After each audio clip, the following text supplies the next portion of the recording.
Good evening, folks. It is yet another Monday here at CFN Live, and I apologize for us being a little bit late, but as always, there was a few stories being shared backstage that we had to get through, we had to get to, we had to listen to.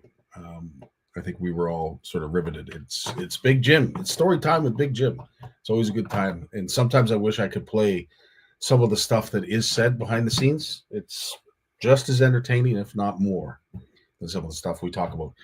A few things we have to get to. Not 100% sure if Jay Barnucz is going to be joining us, but we've got Jim and we've got Lawrence. We're lucky to have both of them. They're raring to go, and they've got a few things to talk about. What you just saw, the videos that you just saw, were, of course, our pre-fish tournament up at the North Channel. It's the NCOO. It's going to be happening this coming weekend. We're really excited to get up there and sort of start our stuff and showcase the fishery that is. And it needs no showcasing. For those who know it, have fished it, and know what I'm talking about. What I'm about to share with you shouldn't come as any surprise. But there's a few things that I wanted to get to. And first and foremost, I want to say hello to all of you folks who are watching. Mark, always a pleasure to have you. Tony, likewise. Lloyd, awesome catch, by the way. You and Mr. Gillis, we're going to be featuring that. I'm fingers crossed this Wednesday. That was a beautiful fish you caught.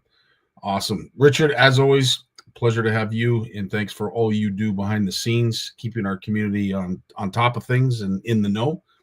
Bob, 2 weeks in a row, bud. That's awesome to have you along. Thanks so much. Gary, we're going to get to an interesting story that you and I shared early this morning that I thought was really cool, and I want to share you some of the background information that went on. But there was a lot. It made a lot of people happy. The post, and we'll talk about that real soon. How you doing, Shane Richard? Always a pleasure to have you, my friend, as well as you, Eve. Steve's in the house, and if I've missed anybody, I apologize, but we will get going. So there are a lot of people to thank, but I want to take this opportunity to thank a certain few that have really stepped up and helped out in a huge way. And for those who I'm going to mention, you know exactly what I'm talking about. First and foremost, MG Outdoors. Blaine, thanks so much, my friend. The weigh bags have come in for our tournament. I don't have them up here, unfortunately, to show off, but if you are perhaps running a tournament, interested in some weigh bags, the mesh weigh bags that are heavy duty, they have different colors. I prefer white. Some prefer black. I prefer the white just because you can see the fish a little bit better. Yeah, they get stained, but at the end of the day, that's why Blaine's in business, so we can always buy more. But thanks, Blaine, for that. Really appreciated your help. And, of course, first and foremost, the entire POW casting family. Kenzie, Steph, Hunter, and, of course, our beloved Brad. You folks have stepped up in such a huge way. We needed to get banners. We needed to get flags. We needed jerseys. We needed T-shirts for our retreats. Kenzie, especially, you really stepped up in a huge way, and I want to thank you so much for helping out, because it took a huge load off my conscience, my shoulders, my concerns. Having you put that all together, it really meant the world. So, Kenzie, thanks so much. And, of course, Brad, your dedication and support is not something that I take lightly, and I certainly don't ever want to perhaps take it for granted, if you will. I know it'll never happen, but again, it's always important to thank those who are really stepping up. Danny Bacon is doing some fantastic stuff as we speak right now.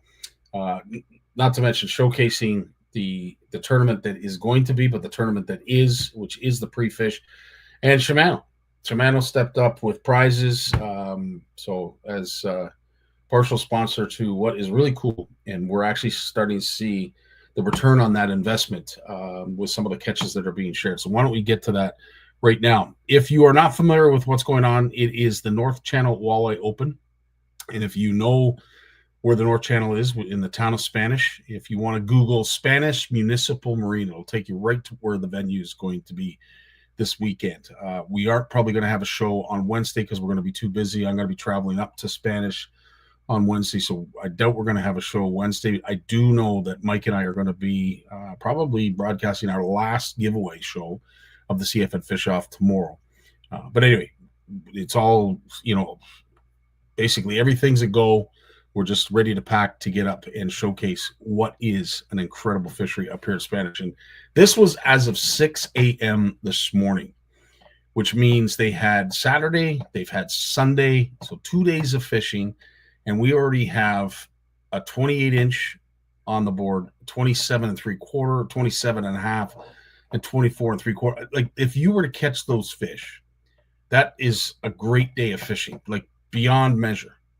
But I will say this, stay tuned to the NCOO Facebook page because there's an update. And in fact, one of the coolest updates is I was really looking forward to seeing our first 30-inch fish. And Alex Pullikin, he never seems to disappoint. That boy is a hot stick. And Alex has managed to pull out a 30.25-inch walleye already. And there's still basically 3 days of pre-fishing left to go. So I encourage you, head over to the NCOO first thing in the morning. You will see the leaderboard updated with some new names, some new fish, and some big fish. But this fish currently is on top. So congratulations to Alex. If the pre-fish tournament were to end now, you'd be taking home $500, you and your team member, as well as 2 Vanfords, courtesy of Shimano. So keep up the great work, Alex. As always, he won just last week in Matagami by the hair of his chinny chin. Managed to, rake it in and get it done. And he was 0.01 ahead of the second place team. 0.01. In fact, we had to change the rules, as I think I mentioned. We had to change the rules because when I'm looking at the board, I'm announcing what the difference is from them being in first place. But at the end of the day, that's a tie. It's not really a win. Thankfully, they were still 0.01, so they kept me honest. But they certainly gave us some drama. But Alex is up to what he does best, and that's catching fish. So again, that is the leaderboard. Head on over to fish. You'll see it on the NCOO. Fish Donkey really stepped up. We had a misunderstanding when it came to Anglers Atlas and the MyCatch app. Danny was able to step up in a huge way and get Fish Donkey on board because we weren't sure. We hadn't seen our link yet. Anyway, I panicked. We went with Fish Donkey, and thanks for them for helping out. But as I said, it was just a misunderstanding, and needless to say, we will be back with MyCatch likely probably next year. But for right now, thanks for stepping up and helping us in a huge way. I want to share this with Gary here because I think this is excuse me, this is basically the heart and soul of what CFN is all about, and it touched a lot of people today, but it first started with Gary. And in fact, I'll really quickly read the text that I got from Gary, and I'm sure Gary's like rolling his eyes right now, like, you don't have to do this, Scotty, but you know what? I do, and there's a reason why. So Gary De Silva, he texted me, I believe it was yesterday, wasn't it, Gary? Sunday at 11:16. Yes, 2 pictures and this message attached to it. It says, "Hey, Scotty, hope all is well. Trying to lift up the spirits of these 2 young men. They're part of the junior club and great anglers. Mom's trying to set a path for them as they lost their father recently. I am also trying to guide them in the right direction as Mom has reached out, thanking me for being a father figure for them. I was wondering maybe if CFN can post something about them if possible. Thanks for hearing me out." So right away, I'm like, absolutely, Gary. I mean, this is what we do, 100%. But then I looked at the post. I'm like, I don't have their names. Gary, can you shoot me their names? And when he sent the name, especially the last name, the light went on. And unfortunately, these 2 lads lost a father, a friend, a mentor, and we lost a colleague. Gino Cesara worked at Enbridge, worked with me, worked with a number of folks. And when I saw the last name, it triggered. And I Googled it, looked up his obituary, and Luca and Matteo, boom, were mentioned almost in the first sentence of the obituary. So right away I knew this is Gino's kids. This is Gino's kids. This is so friggin' awesome. How in the world, Gary, I mean, you know, at the end of the day, this is a big world we live in, but we are reminded at times how small it is. And the fact that Gary reached out to me to help promote these two lads, and they're good sticks, trust me, you can tell by the fish that these guys know what they're doing. But they're at that stage where, you know, it can be a little frustrating. Maybe they just need that little, you know, push, that little bit of support. And I showed it to some folks who know Gino very, very well. And I will say, Gary, you were a part of something really cool at work this morning. And a lot of folks have seen it. A lot of folks truly appreciated what we've done. And this is what CFN's all about, because you know what, Gary? It would have never happened had you not reached out to me and done this. So, you know, God bless you for doing it. And on behalf of everybody that had a little smile, you know, maybe a little reflection about Gino, who was lost at a very young age. And I believe it was a blood disease that he had. It was something that just came up real quick. And unfortunately, it took him away from us long before it should have. And these two lads were left without a father. And, you know, CFN, whether it's the whole community or a certain group, has come to bat to support them. So if you guys can go over to our page, I'd really appreciate this for these two lads. Go over, give them a like, give them a yeah, baby in the comments. You know, these are two kids that have not been through a lot of positivity because of the loss of their dad, their mentor, you know, the person in their lives that they looked up to. But you know what? Fishing has brought us all together. And the fact that we were able to promote this, I don't know.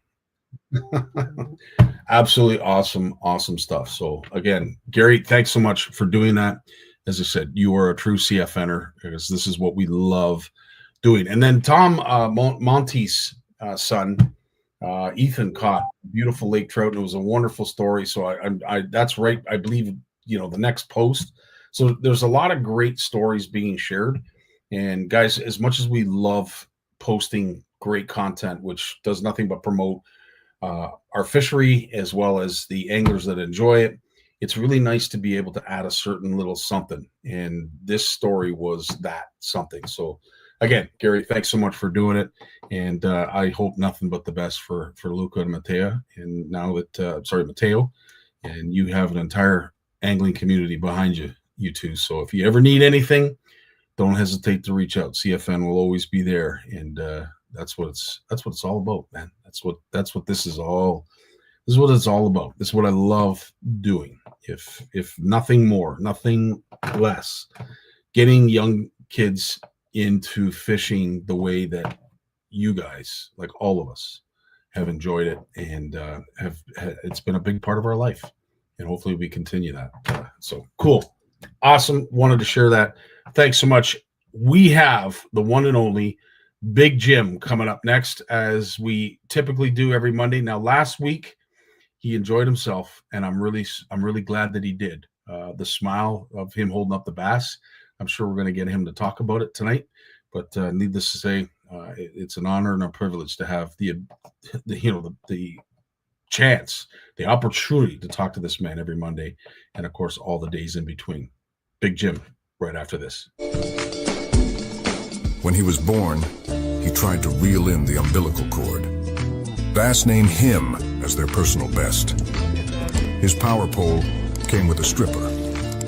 Forward-facing sonar uses him to find fish. Chuck Norris is his co-angler. He is the most interesting fisherman in the world. Stay fishing, my friends. There he is, the man, the myth, the legend. How you doing, Jim? Sleeping on the job.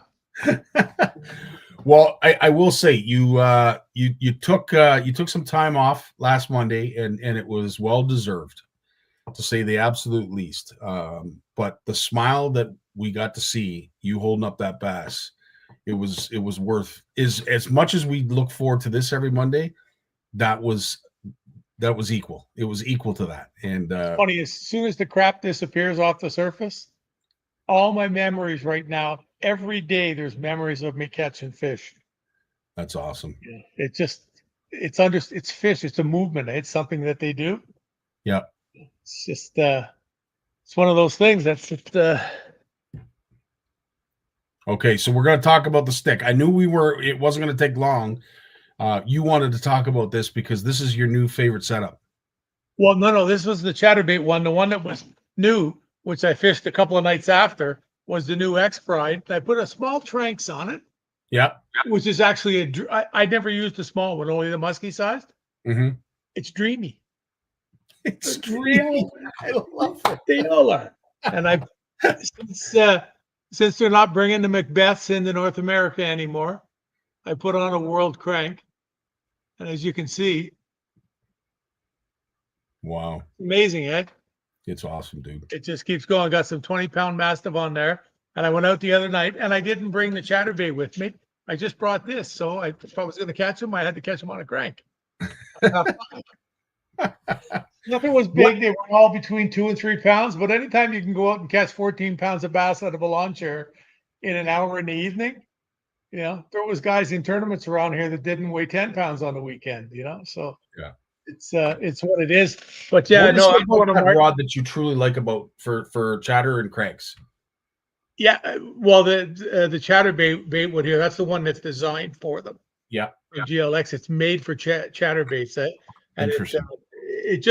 it's amazing, when you use some. I was never big on like specific rods for things, and when I started using the first one I ever really got into was the Lewis frog rod.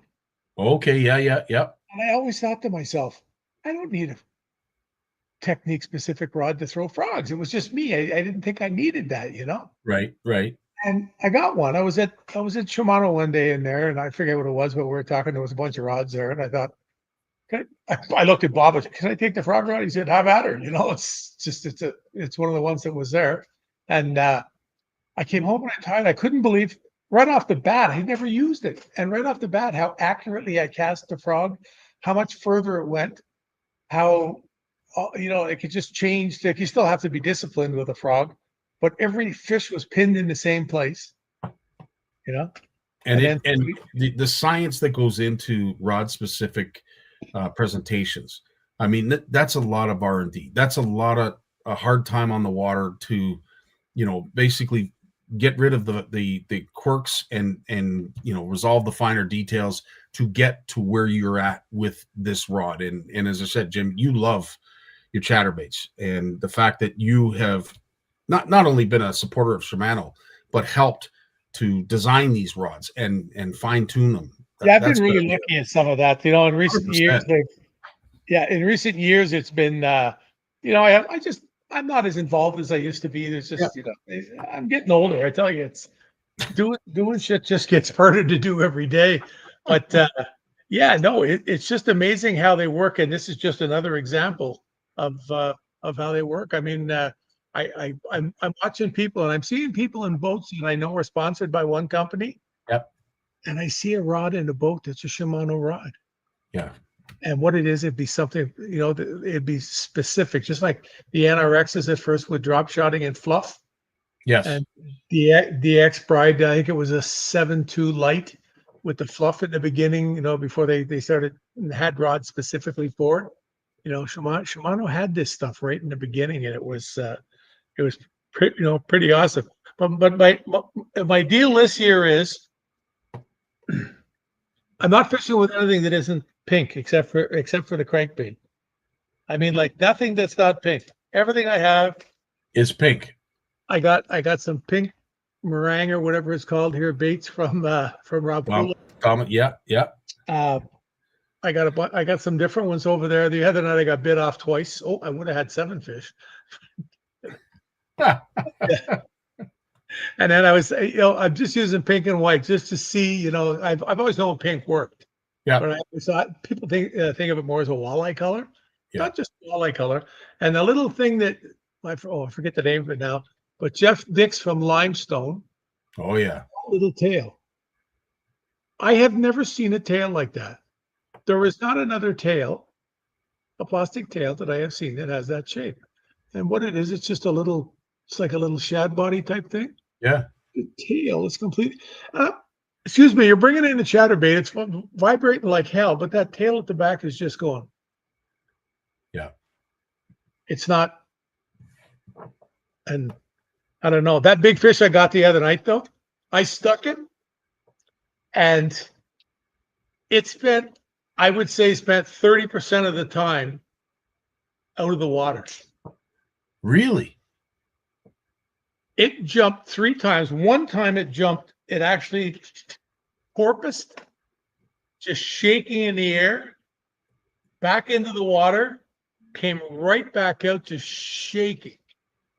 And it's a good sized fish. Yeah, so probably over 4. No giant, but still a good one.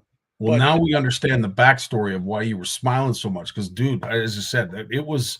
I know I'm not the only one that felt this way. To see you smiling like that, holding up that fish, like that was a yeah baby moment. I'll tell you that. I was all alone down there. I was having a good time. If they were watching me, they would have phoned for the guy with the jacket. Okay. But Jim, the X-Bride. Yeah. So and to explain the X-Bride, and the reason is because people talk about convergence, they talk about compre, they talk about Zodius, and then you get up into the G Loomis stuff. That's a whole nother realm. But this X-Pride, there's a reason you love this. Yeah, and you've seen me running around with the SLX crankbait and rattlebait rods the last couple of years. Yeah. Well, next year this is all I'll use for them, for cranks and rattlebaits. It's a 7'2". It is 3/8 to 1 ounce. So that just shows you the range of weights, and that's because of the glass. You can see how thick the butt is. Because there's glass in it too. I have another one. I don't know where it is. But it's a remarkably light rod, given sort of the stockiness of it, and the glass and everything too. Yeah. But the first fish that I hooked on it, the first hit that I got, it was like the second cast I took out the back. I as soon as I loaded up, I give him a little jab there, and I'm watching the bend of the rod. And it's just amazing to watch it. It bends just like all the other crankbaits that Loomis and Shimano have. Wow. They, like you hear about them talking things down, whether it be, Hagani or whatever, the way they trickle things down, and they have them and they add features to the reels and everything, And I've never thought of it, but I'm sure they do the same with the rods. I've never heard that exist. But the actions that they build into them are exactly the same. It's a better rod. It's a better graphite. It's just a higher end product. It's what it is. So Richard is asking a question that I actually get asked a lot, because when people do make that final commitment to purchase the Vanford, they always wonder what would be the best rod to put with the Vanford. And of course, Richard's telling us that it's for walleye. Would you suggest an X-Pride? Or would you go to the Zodius? Well, I go to a Zodius. Let me grab one here. Got one.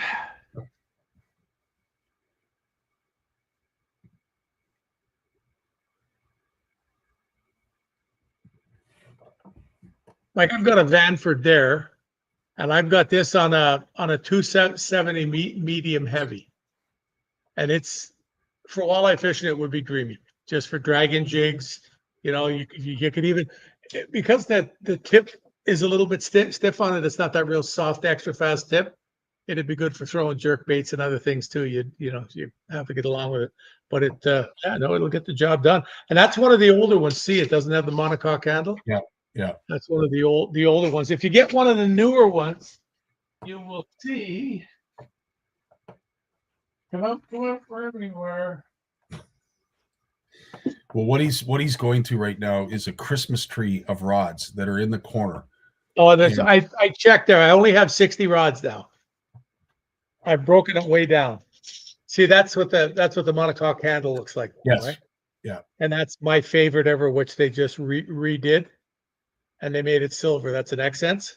Yeah. But this here is one that I would use. This was the second rod that I used when fluff became popular, when we knew about it about probably 10, 11 years ago, before the public knew, before it Yeah. really blew up and everybody started making them. And that was the rod that we used. And this was a, oh no, wait, yeah, it was the same rod, but not with the monocoque handle.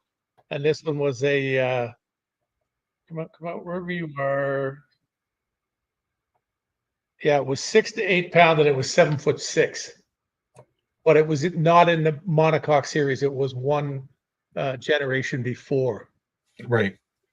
and that's And what I used. you are someone that probably would never buy a rod, and correct me if I'm wrong. You would never buy a rod under 7 feet now, right? I would never buy a rod, period. Well, you would never. Okay. Oh, you want to know something? You know what? Okay. Well, without pointing out the obvious, and thanks for that, Jim. But if you were to buy a rod, you would probably not buy one under 7 feet. Would that be correct? I did buy a rod this year when I was at Tight Lines. I bought a Sensolite rod. Oh, for the slip bobber for crappies back in the beginning of the year, there you go. to fish for crappies and bluegills with teeny little Okay. flukes and stuff like that. This rod is just like it. You can't lose a fish. There's something about it. I don't know what it is. I don't think I had one crappie or panfish or pumpkin seed bluegill get off out the back. I don't think I had one get off. It's just absolutely amazing. Now, where we are with the price point of the Zodius, now Ed McKenzie has gone to the extreme. And of course, this is, you could talk about this, the G Loomis GLX 762. Yeah, I think that's really old. I think that's really old. That's an older model, but of course, all of the new stuff that G Loomis has come out with, the NRX series is just remarkable. But it's all about price point. And although Joe thinks that Richard has lots of money, he doesn't. He's like us. And for price point and cost effectiveness, is the Zodius the best bang for your buck, or do you get up into the NRXs? No, the best bang for the buck, it has been to me for decades, has been the Zodius. Yeah, hands down. Ever since the Crucials disappeared. What Crucials? Oh yes. The rod's called Crucials. Yeah. When they went away, the Zodius became the top thing to me. There's been some others along the way that certainly served the test of time. Like when it comes to casting rods, the SLX rods are absolute gems. You've fished with me. I have guys call me. They say, you don't use $139 rod, or they see me out there with a Celis and it's, what is it, $89? Yep. You don't use that, and then I show them the rod. I take a picture of the handle where the foam is worn off. That's how much I've fished with it. Like there's some of them I just get favored because you've often heard me say I treat them like tools. Yes. And that's some of the really cool things that you have to do that'll make you more successful as an angler. And I will say, I too have had the privilege of not experiencing the elite of what Shimano has to offer, but a lot of that stuff that's at a price point where it speaks to our community. And the Celis, I love the Celis. I really love the Celis. That Compre I had, probably hands down my favorite rod of all time. Hey, when I tournament fished, Scotty, all my fishing rods were all Compres. When I was winning all the money, I was using like a Sept. I think back then it was like a $69 rod. Yeah. And I could have been using anything I wanted. That's what we used. I had those with Chronarch. In fact, I found one in the garage a while ago. That was the reel when I tournament fished that I used. I found one in the box, and it's only been opened like once. I think I found it and I opened it. Wow. This is like a time capsule.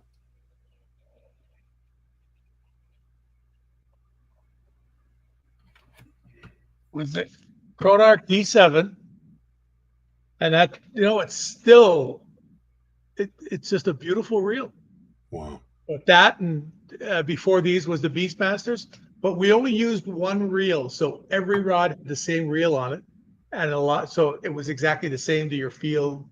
When you set it up, it was the same and everything, which is very, very important. When I see guys out there and they've got like 15 different rods and reels in the boat,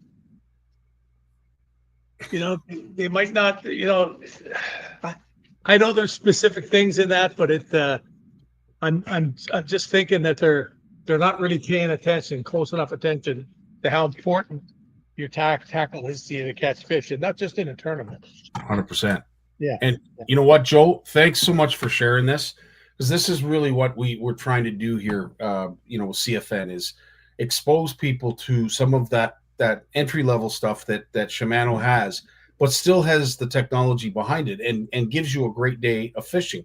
Joe says, "Man, Scotty, the next save, it casts pretty smooth. I have higher end rods and reels, but I'm impressed with how smooth it is. And you know what? The next save, the symmetry is another one. Great little combo. I think its price point's $180, but it gets the job done. It's reliable. It's durable.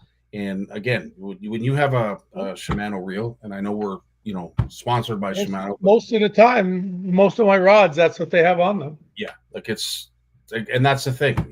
We're trying to speak to you guys as opposed to over you or below you or any of that, because at the end of the day, it's all about price point for us too. And that's why, as much of I have been a Noski lover, best bang for your buck for a spinning reel, in my opinion, right now, hands down, is the Mirabel. Yeah, that's what I put on the float rod in the spring. Not float, the slip bobber rod. Yeah, flip bobber. I just believe that there's so much technology that they've managed to jam in that reel, that for what they charge you for it, it's worth every penny. So as much as I'm a Noski lover, Mirabel, I have to say, is slightly better. They're very, very nice reels. The quality. So when are you getting out fishing again? When's the next time we're going to see you out on the water? The water there. Lewis put the boat in for me last week, so we're gonna, as soon as I get the truck back, I got the truck in being repaired. I'll get it back Friday probably. Somebody took the liberty of driving along the side of my truck. Yeah. With what I believe was, you have those big lawnmowers and the pieces pull up at the side. I'm positive that's what it is, because there's mud and grass on the top of the tonneau cover. And I didn't even see it because it's the other side of the truck. My daughter was here 2 weeks ago on Sunday. She came in the house and said, "Daddy, what happened to the truck? There's grass all over it and dirt." And I went out and looked at it. Like, what the hell?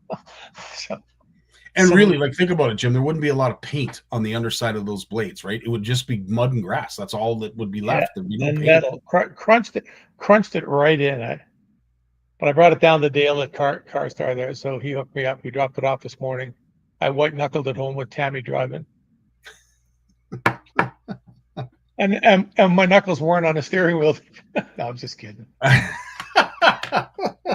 She doesn't drive as fast as she used to. I'll tell you that. She used to be a speed demon, eh? Well, you told me that. You told me young. There was two ways to drive a car. I'm so glad that down to the board. Hey, I got to tell you something really neat. You know, knee shine lures. Yeah. Hiroshi. Yeah. Everybody go to Hiroshi's page, Hiroshi Knee Shine. And he has a post that he put up with a picture of a guy holding a musket. And he talks about the guy. I'm going to find it here for you. This is just wonders how this came to be. And he talks about this guy being one of his idols, and the reason that he came to North America to make lures here. Really? Because of a fish. And I didn't know anything about this till he explained it all to me. So I'll go to his page here. He's got all the lures on it and the new one he's got. He was at, see that big muskie there? Yeah. So 47 years ago, this month, I guided this guy from Japan. Come on. His name is Ken Keiko. He was a very famous writer. He was the editor of Japanese Playboy, all the outdoor magazines. He did coffee table books, traveled all over the world. But he went down because that guy's his hero, and he went down and stood as close as he could find. It's not going to show. He's got his new musky lure there. Yeah. You can just see it. Okay. And he wanted to cast it where that fish had been caught. And it was so cool because he sent me a whole bunch of pictures after this, and some of the people, it's absolutely amazing. I sent him the cover. There's me in the tin boat with Hiroshi. Holy smokes. See the date? Yeah. What I can't see it. But Now that's June 1980, but it was a couple of years before that we did that, and it just blew my mind away when all this came out. But he sent me a whole bunch of photos. Did you remember him, Jim, or did like how? As soon as I saw the fish, I went, "What the?" Oh wow! Yeah, that's cool. Cool. He said to me, he said in the pictures he sent and everything else here, he said it was 47 years ago, September 21st, 1979. Wow. That you guided him, and he sent me a whole bunch of pictures. There's the famous styrofoam box with the musky lures in it, hanging in it. Oh wow! See the lizards on the top at the top there, the big. Yeah. Oh yeah. They're about 10, 12 inches long. They're hanging over the top of the bucket, and that's where I started jig fishing. People talk about jig fishing for muskies. I did it almost 50 years ago, and did it very, very successfully, as you can tell. Here's the picture in the book that he wrote about coming to North America to fish. There's that picture. There's the from famous a slightly picture. different angle. Now, I have to ask, there was a bit of a meme that went through my head when I saw him pointing and you releasing the fish. And I thought, he's probably saying, okay, well, let's try over there. And I could just imagine back in the day. If you look at the other copy of that picture, yeah, he's actually untangling his lure. He got it stuck around. Is that what he's doing? He's reaching the rod. Because I could just, back in the day, I could imagine hearing. I could almost hear it, as plain as day. Yeah, okay, bud. Just give me a second to release, your 40th fish. I don't even remember making these jigs, but there they were. Wow.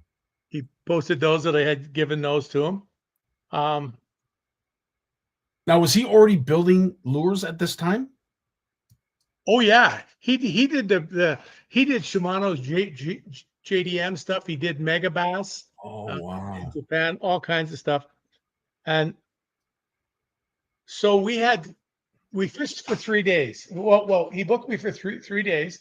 I got a call the second day. I had to go to work in the middle day. I had to go. Right.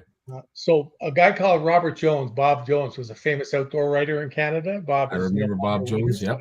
Yep. Had so much fun with him on the West Coast, on Vancouver Island, around Comox and stuff like that, fishing in the ocean and having just a wonderful time. When I worked for Delta Hotels out there, whenever I went to the head office, I'd take the ferry across and he'd meet me at the ferry at was it Langdale we went to? Yeah, you went from Vancouver to Langdale, and he'd meet me and we'd go fishing the ocean or whatever.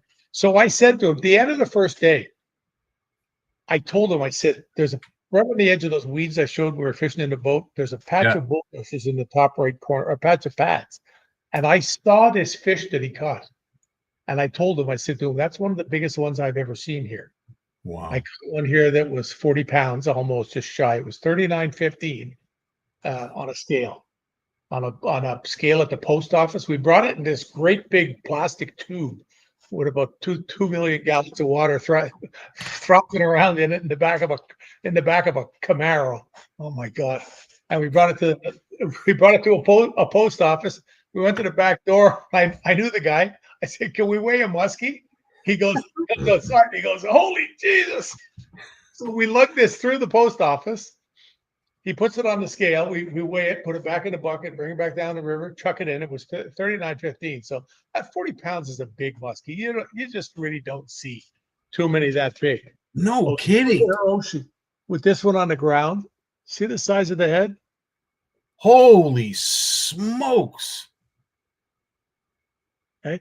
That thing is sucking a 4-pound bass, I'm sure. There's the lizard in its mouth, jig fishing. You can't see oh yeah, there's the eye. You can see it. The pictures don't want to show up. But yeah, no, it was so cool to discover this. And when I told him, Hiroshi told me that it made his year. But all the things he's done in the lure business and fishing this year, and he had to tell me, he's told me 3 or 4 times since how amazed he is at this, because the guy speaks of Jim and he couldn't remember my last name. Oh wow. So it was only Jim. Wow. And when you look at the pictures, you're not going to put that to this. It's just you can't tell, eh? But so anyways, he sent me a book, and he wants to send me a book. He's going to get a copy of it sent from Japan. Yeah. And he said to me, I want to present it to you. So I told him, well, look, I'll meet you at the warehouse in Vaughan sometime. So I have something to give to him.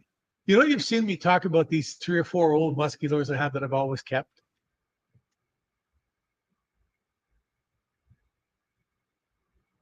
So I spent a little bit of time today. I found one of them out of the box. And this is an original Lindy musky tandem. It's probably 50 years old. You can tell by looking at the blades and everything. Yeah. Beat up. I put sealer over the head just to keep the rest of the paint on, because it's beat up a bit. Yeah. But see the way you can see it's just freshly tied? Yeah.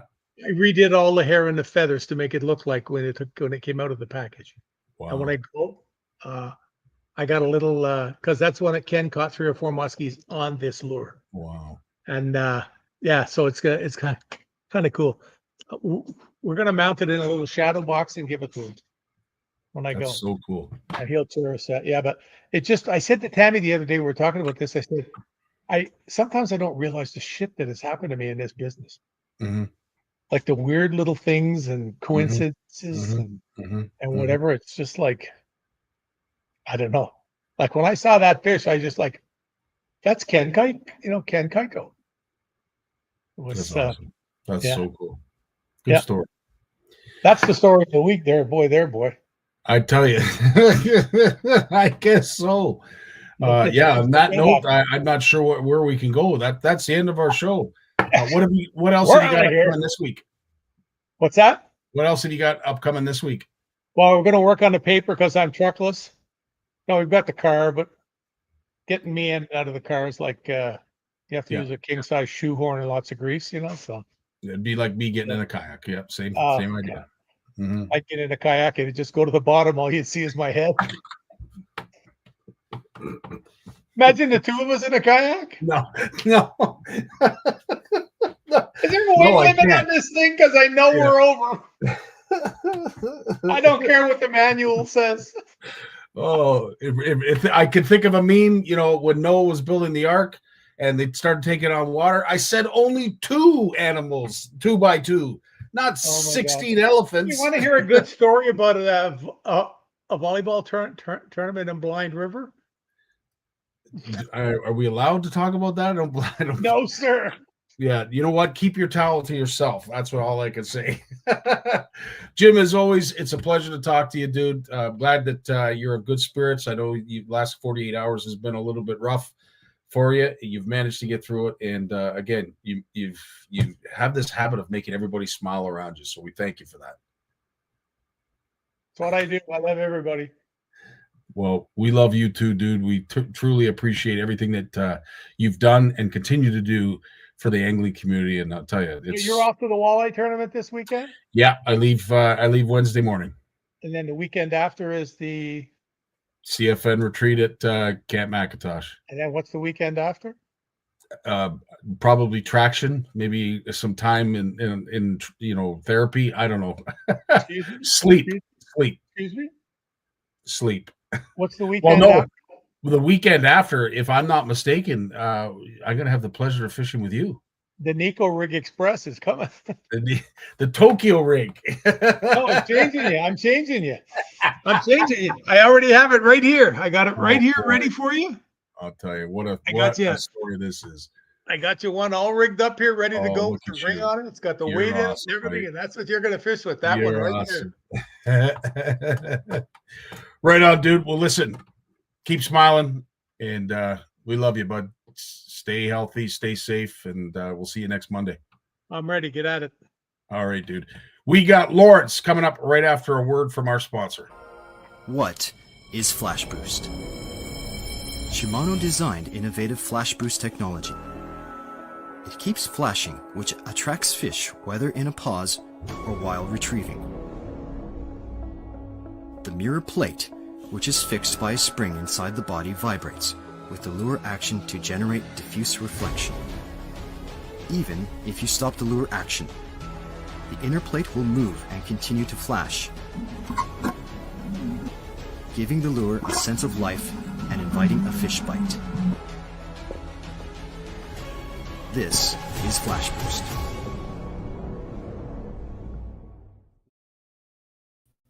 And this is Lawrence Gunther. How you doing, Lawrence? Good, buddy. How are you doing? Oh, not bad at all. Not bad. As Jim just alluded to, there's a lot going on in CFN land. But as I said, I always look forward to our Monday nights together. You and the lads, whether we had anybody watching or not, I still enjoy this time with you three. Unfortunately, Jay, it doesn't look like Jay's going to be with us tonight. He's been busy and hard at work on the rivers, so we wish him well. Hopefully he's kicking back, having himself a drink or two, and just relaxing tonight because he's worked his arse off so far today. But this is an interesting topic, Lawrence.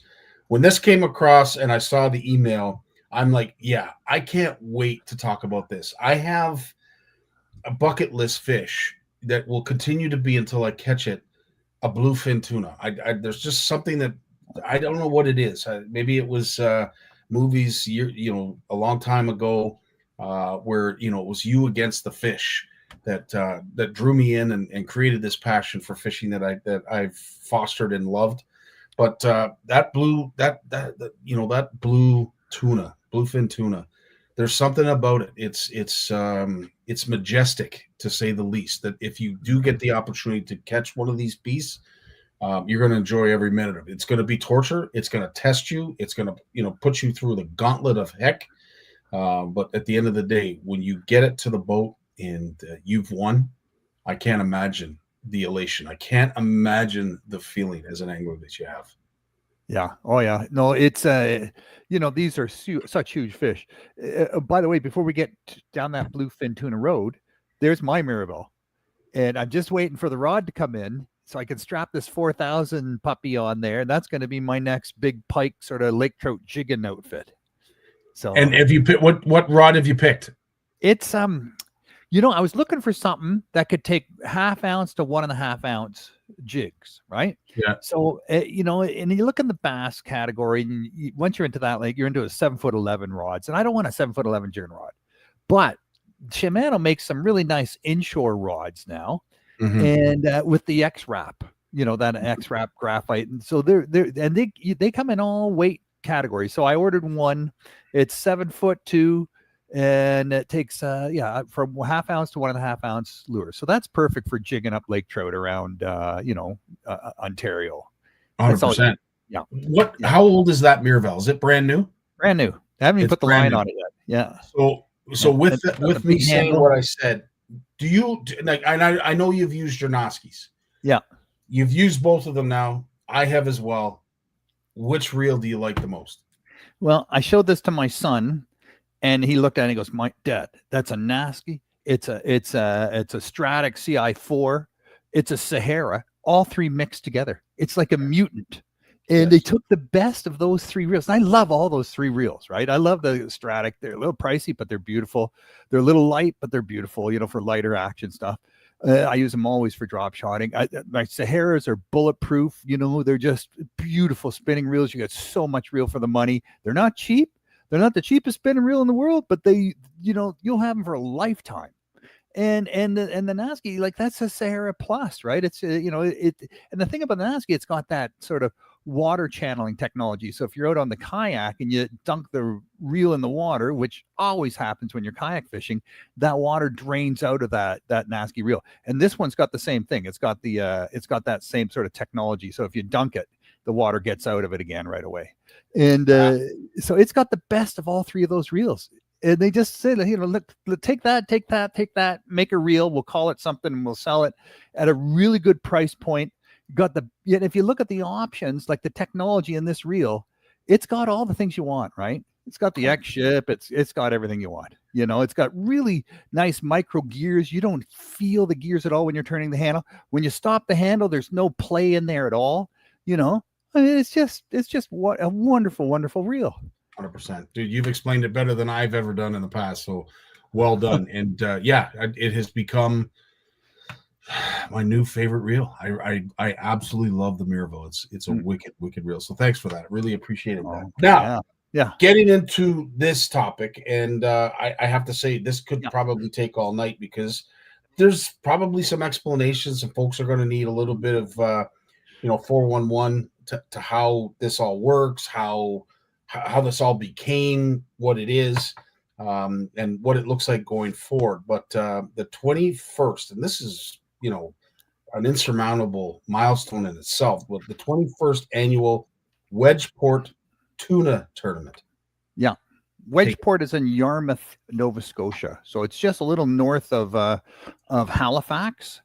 And I don't think it's in Halifax Harbor. I think it's on the other side, right? So it's sort of heading up towards Antigonish, which is right there where Nova Scotia ends and Cape Breton starts. Well, Cape Breton's part of Nova Scotia, but before the causeway leading over to Cape Breton. So it's along that stretch of coastline there. And they said, it used to be able to just the bluefin tuna, you could catch them right near Wedgeport itself. And but you know what? It's not like people thought, the bluefin tuna are gone from Wedgeport. They must be all dead. The population must be in crisis. But they move around. Yes. Like one year they'll be off the coast of Prince Edward Island. Another year they'll be off the coast of Antigonish. Another year they'll be down at Wedgeport. Another year they're down there at the mouth of the Halifax Bay. Every year you never know where they're going to show up and just hang out. It's all dependent on their prey. Where the prey is, that's where you'll find them. And fish move around. So this year, as always, it's out of Wedgeport for the last 21 years. But the 20 or the 19 teams that were competing had to drive 12 hours to what they call this hell hole out there near Georgia Bay, Georgia Strait. It just 12 hours ride in a boat to go fishing for 2.5 days. You're not coming back. You're staying out there, and until you catch your bluefin tuna, and then you have to come back. Once you put a bluefin tuna on the boat, you're done. You got to come back because they don't want you culling. Right? Okay, so here's the thing. 12-hour boat ride out. Yeah, it's basically a fishing trip, and within a fishing trip, you stack your boat up with all the bait, you stack them up with all of the gear, this, that, and everything else, and you head out for 12 hours to get to the grounds. Mm-hmm. And then once you're there, and it's got to be playing as an angler in the back of your head. As soon as I catch a tuna, I got to reel this thing in, and then we got another 12 hours to drive in, to weigh it in and see where we end up on the leaderboard. That is incredible. That in itself. Now we're going to get to the finer details of it because there were some incredible fish caught. Like we have our walleye tournament this weekend, and I'm hoping to see a filthy 40. I'm hoping that we're going to see a 40-pound bag. Is it going to happen? Likely not. But you know what? It's dare to dream. But you get the dirty 30s. You get a lot of 20 pounds in the bass worlds. What was caught to win this tournament? I'm going to get you to explain that. But holy smokes! Yeah, you're fishing for big eye tuna, albacore, and bluefin, and you can bring in one of each. So it's like a bit of a sort of a Grand Slam tournament. So in this case, the Robin Jade, captained by Stephen d'Entremont, I guess he's probably maybe a Acadian. He got the heaviest overall weight, 600 and 630-pound bluefin tuna, 630-pound bluefin tuna, and a 119-pound big eye. So together, 749 pounds. That was his bag, a 749-pound bag. He won the tournament. The biggest bluefin tuna brought in was 705 pounds. So 705 pounds. Yeah. The record caught off the PEI, I think in the 1950s, was just over 1,400 pounds. And it was double over. that. Yeah. Yeah, Like, and it was 15 feet long. It was 15 Lawrence, feet long. I can't imagine reeling in a 700-pound tuna. But then when you think about the world record, that was double that. Yeah. What? Yeah. What? Double that. And these are warm-blooded fish, right? These are not cold-blooded fish. So they have a super high energy level.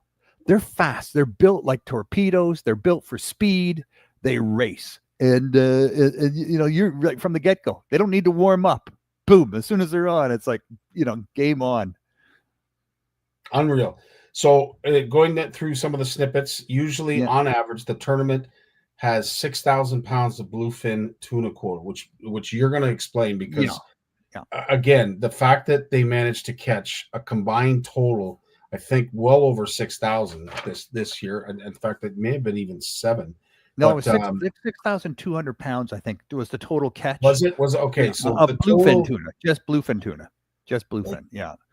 So that's, and their quota, they normally they get, there's a fishing association just in the area, bluefin fishers. There's 32 in this one association in that region. They all have a bluefin tag. And each one of those fishers donates 100 pounds of their quota to the tournament. Another commercial fisher donated 2,500 pounds. So they were hoping to get 10,000 pounds of quota before the tournament started, and they brought in 6,200 pounds of bluefin tuna. Now, why is this is all weird, right? You don't need quota to catch bass, but these are commercial fish. There's no recreational fishing permit for bluefin tuna. You're catching fish on behalf of the commercial license holder of the quota, right? Like, so isn't that cool? Yeah. Isn't that cool? Well, someone came up with the idea about 10 years ago. They said, look, I can go out there and fill my tuna tag for the year, and I'm back, and it takes me half a day, and I'm done. And but maybe I should bring someone, charge them $2,000 or $3,000 to reel the fish in, and voila, my day is that much better. And it's a tourism thing. And DFO said, yeah, why not? That's good, but no calling. They said, once you got it in the boat, that's it. You're done. It's the same rules. It's in the boat. You're done for this season. So now DFO has also said to this association, if you guys all want to chip in 100 pounds of your tuna quota to which means, to this tournament, then the tournament can, who transfers quota, right? That's not something you can normally just do on your own. No. But DFO said, "You go ahead. This is for science, because the fish are going to be examined by scientists, and it's also for community engagement to get people in touch with the love of fishing, right? So that tourism comes, local people, just where the hell else do you see a tournament like this happening in Canada? There's nothing like this. Nothing. Never. Like, no. That's why when you said I've got something to talk about tonight, and I was reading through it, it was like, second take, third take, and I'm like, what? Yeah. So some of the details, some of the stats that were involved in this tournament, 19 boats participated in the tournament, landing a total of 12 bluefin tuna, weighing a combined 6,688 pounds. There you go. 3 big eye tuna, 332 pounds, and 6 albacore tuna, which was 242. But the fact that you talk about throwing a stone and, killing 3 birds at the same time, like, this speaks to so many aspects of fishing that it's like fishing on steroids. Like, there's a passion for angling, which we all have. This is the extreme. 12 hours out, 12 hours back. You're reeling in fish that are, in the hundreds and hundreds and hundreds of pounds. And at the end of it, it all gets donated And in a lot of cases, the commercial captain that took you out to do this fishing is now going to help meet his quota and cash in, some money for the like. There's like everybody wins in this. Nobody loses in this. This is the best part of this kind of tournament angling. Look, 75 years ago, Atlantic Canada was the best bluefin fishery in the world. Yeah. In the world, right? If you wanted to go out and catch a record bluefin tuna, that was the place to do it. It attracted multi-millionaire people who have love for fishing and boats and money to burn. They came from all over the world to take part in our tuna festivals on the east coast of Canada and participate in tournaments, where they put a ton of money down, and the winner and the second place, they leave with a bucket of money. You see this sort of thing happening down in the southern parts of the States, these big high price, tournaments are going on with people with 80-foot fishing boats and, worth $5 million, $10 million fishing boats. And, just to enter it's $400,000 just to enter the tournament. That's not what this is. These are people, it's not that sort of highbrow. It used to be, like I said, 75 years ago, then it slowed down, then it stopped. And now because of DFO over the last 10 years, recognizing that there is a healthy bluefin, catch out there. I mean, these fish circulate between the Gulf of Mexico, the Mediterranean, and the eastern side of North America. They're moving around that big triangle. And they never stop swimming, these fish. They never stop swimming, man. It's crazy. And our quota for the last 4 years has been 520 tons. That's Canada's quota of bluefin. Now, is that sustainable? Look, the population seems to be doing well. I don't know. You believe who you want to believe. I don't really track commercial fishing. Bluefish Canada doesn't really get into commercial fishing. That's a whole world in itself. And you need, there's some very good charities involved with all tracking all that and advocating for fish health and sustainable fishing. But the fact is, we've got a 520 ton quota of bluefin tuna. Why not? Why not, develop a recreational fishing business out of that to attract tourism, to put Canada on the map? Why not? It makes perfect sense. And, Fishing Canada was out there again. They filmed an episode of where they went out there and caught a bluefin tuna, and they were out there documenting this whole tournament this year as well. So, it's just a wonderful event that Canada can be proud of, and it'll just grow. It seems to be growing. So it'll be fun to see where this goes. It really is. And I think the other thing that needs to be spoken of is these captains are only allowed, from what my knowledge, I don't know enough about it to really have a dog in this fight, but they're only allowed one ticket. Like, they only get the opportunity to catch one tuna, some two, depending on how many tags they get, but they're dedicating this one fish really to this tournament. Yeah. At least I don't know how they do it, how they manage to do that. I think there's 32 commercial fishers in this small region. They have a total quota assigned to these people, and everyone has a tag to catch one fish. Now, then they all go out and catch their fish. If they fill their quota, whoever hasn't caught their fish whoever's left and who hasn't filled their tag, they have to stop, right? But they willingly said, you know what, take 3,200 pounds off the top, and then we'll all give up 100 pounds of the total quota each. And if that means we have to stop fishing that much sooner, then that's what we do. But it's good for the economy. It's good for our community. And we're not just saying, hey, man, where's my cash, right? Where's my cash? I want my money. These people are thinking long term. 100%. So big congratulations, because, of course, as you mentioned, there is a festival. And each year a tuna queen is crowned during the festival. This year's Royal Court, this is really cool. So this year's Royal Court was Charlie Nickerson. She was the tuna queen. Angelina Lutz was the first princess. And Sophie de Intermont was the second princess, and Maven Contreau was Miss Congeniality. So just when you hear these kind of names being tossed out and designations and awards, this is a big local festival. Like, I can imagine There's a big pig roast. There's a big, big foodie Yeah. event. Yeah. I can only imagine what this looks like on the ground. This sounds so cool. Oh yeah, I'd love to be there. I'd love to be there. Just from the time they launch, like the Fishing Canada guys, they actually hired some lobster boats to go out there and watch them fish on the fishing grounds. So they went out there under the ocean and watched them fish, and just to be part of it. And so it's this got to be celebrated and documented, and it's a local tournament. But it's just so wonderful. It would be so nice to see this.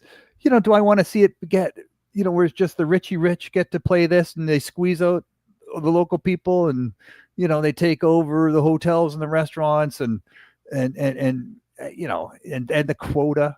I don't want to see that, but it would be nice just to celebrate our connection with the ocean and the fish in the ocean, and to celebrate the fact that we're able to fish these fish to this day and do it sustainably. We have lots to celebrate. I couldn't agree more. It is a resource no different than that of walleye. I'm very protective of the bluefin as much as I enjoy eating like I do walleye. Mm-hmm. The sustainability is something that I'm concerned of, and I don't mean this to be a slight or a moment to be critical, but we do it a lot differently than they do down in the States, and we've seen it with the popular show Wicked Tuna.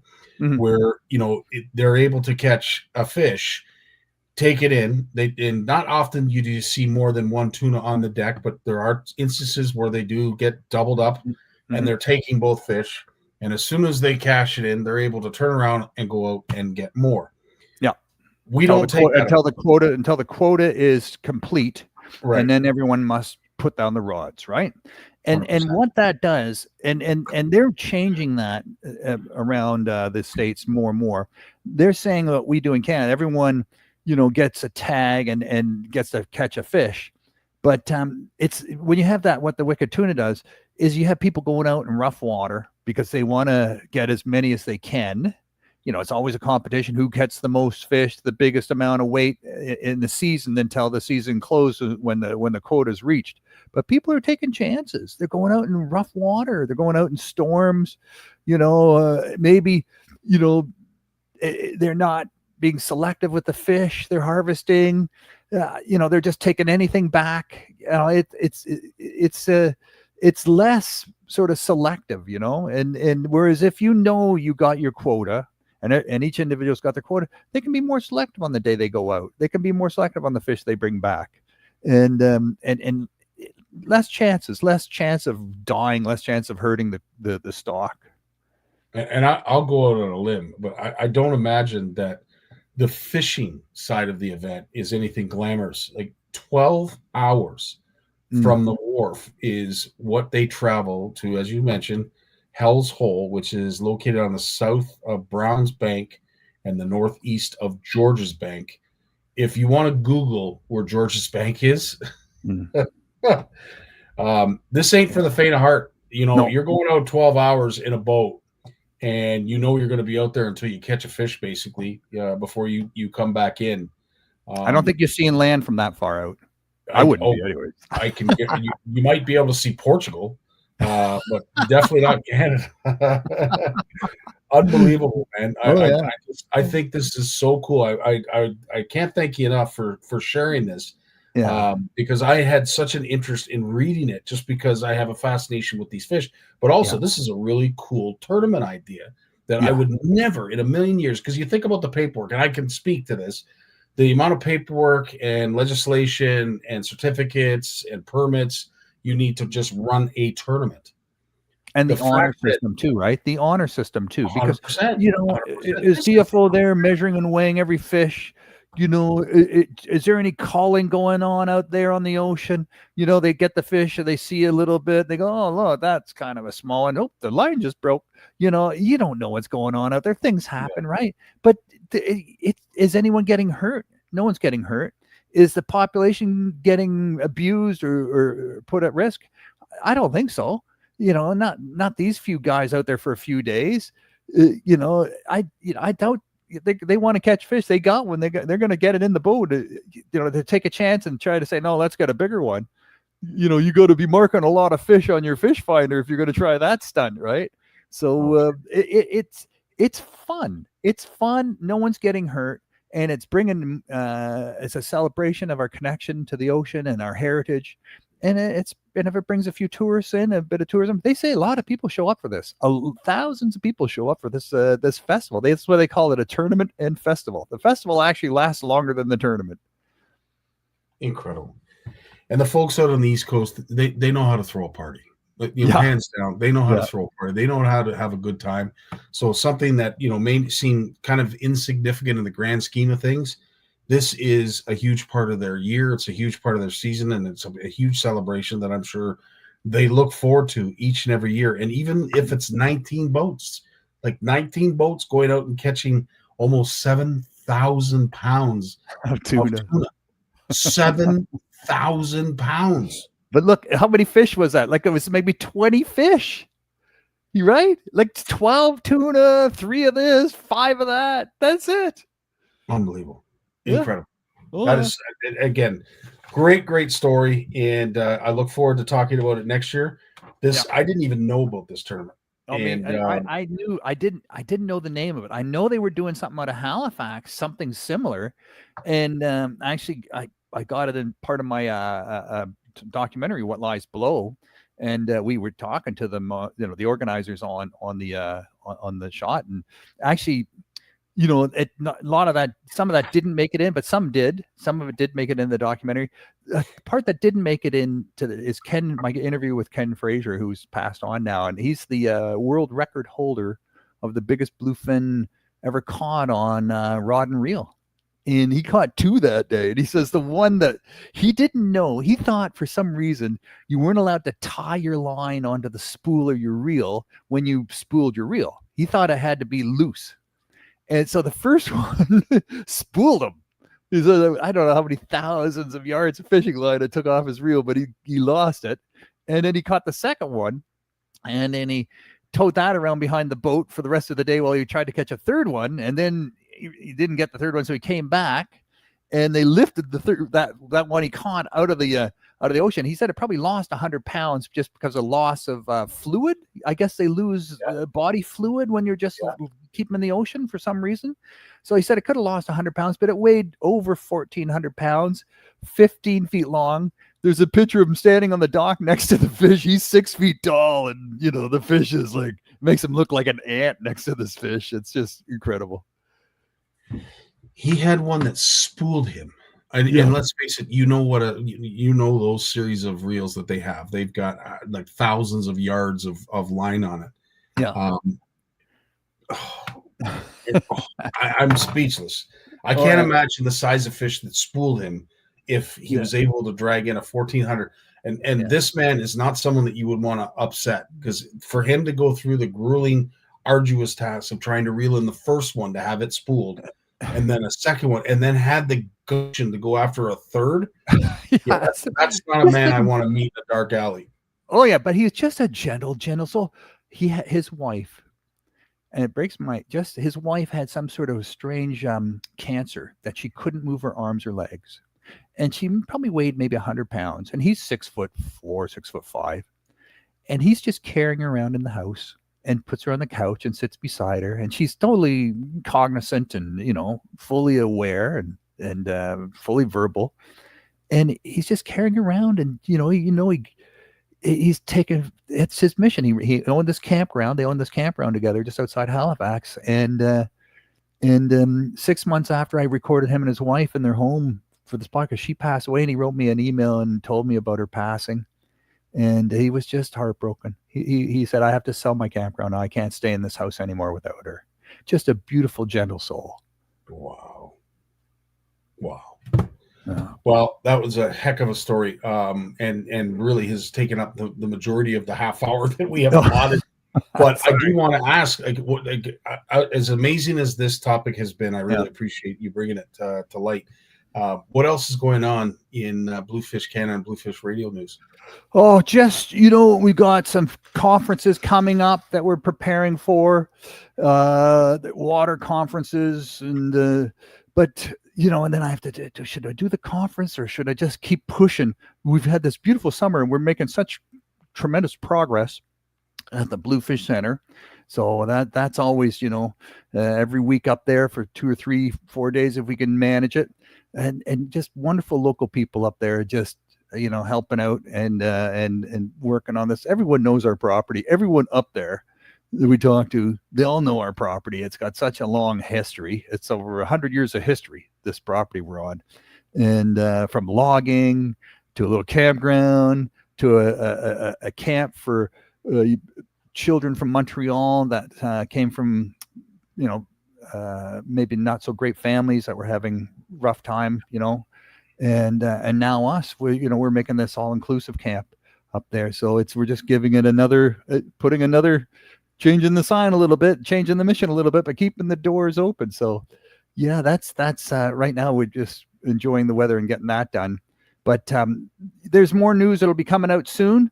The only thing I would mention on yesterday, there was this Canadian team. They have a remote operated vehicle that they dove on all the Great Lakes looking for, and they discovered that the bottom of Lake Michigan and Lake Ontario is just coated with quagga mussel, the invasive quagga mussel. The zebra mussels are around more the shore and the shallower waters, but the deepest part of those lakes is just solid quagga mussel. Wow. And they got that all captured on this ROV. So they were doing a live simulcast from the boat on Lake Superior, and there are no quagga mussel or zebra mussels in Lake Superior. It's just too cold. There's not enough nutrients in Lake Superior's water to support these invasive mussels. So they call it the Everest of Superior. They dove down the side of this 300-meter tall mountain. And they started at the top and they just looked for all the different fish species they encountered on their way down. Amazing. It was just amazing. Oh, there's something. What's that? Oh, that's a big eye, or that's a lake trout. All of a sudden, boom, a fish comes right in, bangs right into the camera lens. And it was just blowing. They were just broadcasting in real time for 2 hours. So we've got some great scientists who are showing us what's, this Great Lake fishery. It's just opening up the minds of scientists and everyone to just how diverse and plentiful and amazing the fisheries are on the Great Lakes right now. It's just absolutely astonishing. Wow. Well, as always, Lawrence, you are a wealth of knowledge, and we truly appreciate your passion and dedication to, keeping us in the know and letting us know what the latest is in the fishing community and the fishing news. So again, hats off to you, and we truly appreciate your time. Keep up the great work, my friend. Oh, thanks, buddy. Thanks for having me. Oh, it's totally our pleasure. You have yourself a great week, my friend. We'll be in touch. All right. Well, that is the end of our show. I will say we missed Jay. Unfortunately, he's been very, very busy on the rivers doing some research work, and we hope that he returned home safely. We're going to see him this weekend again up at Spanish at the North Channel Walleye Open. Looking forward to that. And of course, stay tuned.